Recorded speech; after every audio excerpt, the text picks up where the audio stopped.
Praeitoje serijoje sugebėjom pradanginti 1 eurą, kai turėjom 30, pradanginam 1 eurą. Kitas klausimas, į kurį visiškai rimtu veidu atsakyti pabandysiu, arba pabandysiu įrodyti visiškai nemeluodamas, visiškai nejuokaudamas, visiškai negudraudamas, ten kokių gudrybių neprigalvodamas. Įrodysim, kad 1 lygu 2. Vėl iš karto sakau, kad tai ne aš sugalvojau. Tai yra čia, taip yra. Tai yra, tikėkit arba ne, tai čia jau jūsų valia, bet kad 1 lygu 2 ir kada 1 lygu 2, kokioj situacijoje, pasižiūrėję šį vaizdelį, galbūt gyvenimas tap šviesesnis. Bet įrodžius 1 lygu 2, tai vaikai, ką tai reiškia? Ką tai reiškia? Tai jeigu 1 lygu 2, tai jeigu aš uždirbu milijoną, tai tas pats kas 2 milijonus. Jeigu aš susiradau panelę, tai tas pats kas turi 2. Jeigu pasodino kažką į kalėjimą metam, tai tas pats kas 2. Na ir taip toliau ir panašiai. Tai yra atsargi vietelė. Na ir ačiū Dievui, kai mes puikiai žinom, kad 1 tai nelygu 2. Na, bet vis dėlto. Rašau lygybę. Vienetas lygu.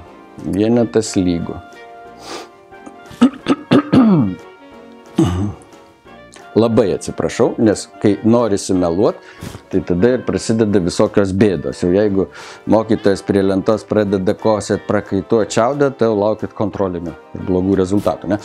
Tai yra, užrašau lygybę. Vienetas lygu 3 minus 1. Teisinga lygybė. Iš 3 atėmęs vienetą, gaunu 2, 2 iš 2 tikrai vienetas. Tęsiu šią lygybę, kaip aš ją tęsiu. Tęsiu vietoj šio vieneto, rašydamas, žinodamas, rašau tą, kam lygu 1. Aš žinau, kad vienetas lygu štai šiai trupmenai. Tai vietoj to vieneto parašę šią trupmeną gausiu teisingą lygybę. Ką turiu? Turiu 3 minus ta pati trupmenėlė 2, 3 minus 1. Pasitikrinam. Neskubam, pasitikrinam. Ar čia tikrai aš nemeluoju. 2, 3 minus 1 čia 2, 2 iš 2 1, 3 minus 1, 2, 2 iš 2 1, tikrai teisinga lygybė. Na ir taip toliau. Ką aš darau, tai aš vėl vietoj to vienetuko rašau jo reikšmę, tai yra taip, kaip aš parašiau, kad jis yra lygus. Tai yra taip, kaip jis yra lygus, kam jis yra lygus. Tai ką dabar turėsim? Tokia jau ilgesnė trupmenėlė, baisiau atrodančią, bet teisinga lygybė. 3, 1, 2 skaitiklį, 3 minus ta mūsų trupmenėlė. 2, 3 minus 1. Ką toliau darysiu, visi puikiai žinom. Ir tai be galo, vietoj šio vienetuko aš rašau tą trupmenėlę, kad aš atlieku tokį judesėlį, tai dabar užrašysiu, padėdamas vietoj šio vienetuko daugtaškį. Taip, gausiu 2, 3 minus 2, 3 minus 2, 3 minus daugtaškis.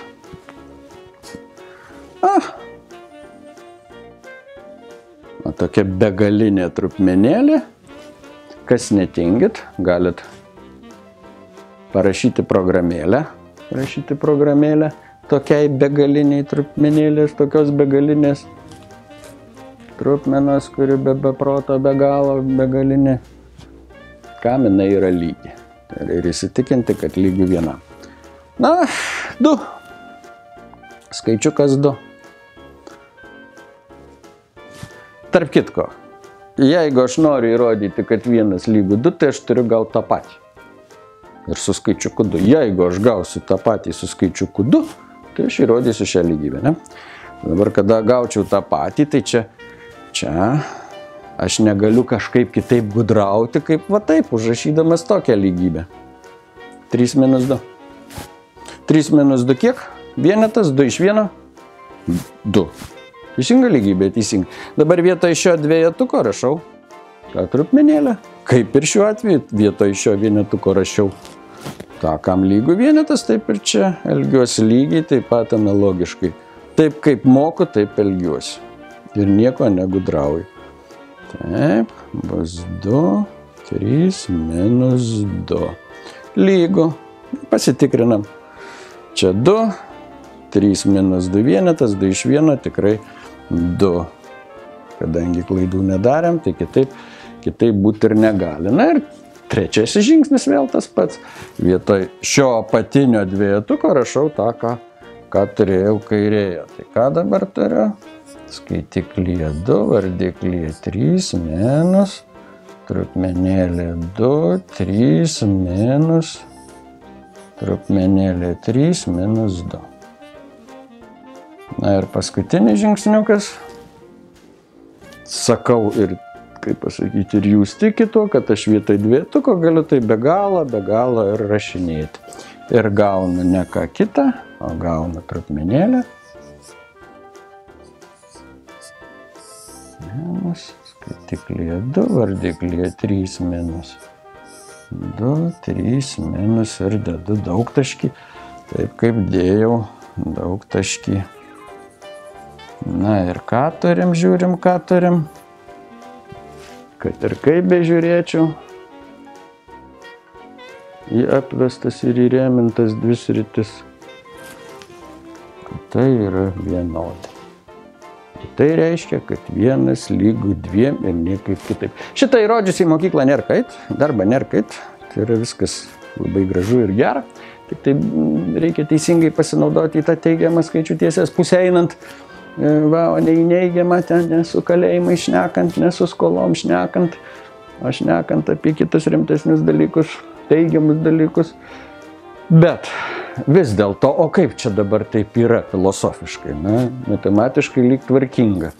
O kaip čia yra filosofiškai? Kur čia šuo pakastas, iš kur čia tas smėlis byra, arba dar kaip norim, kaip ten be paklausim. Begalybė.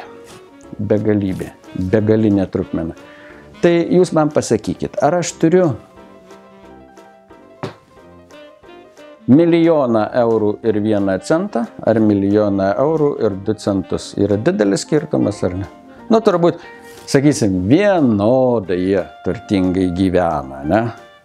Tai ar aš turiu 1 000 000 ir 1 centą skolos, ar 1 000 000 ir 2 centus skolos? Nu, tikrai tas 1 ar 2 centukai nieko nereiškia.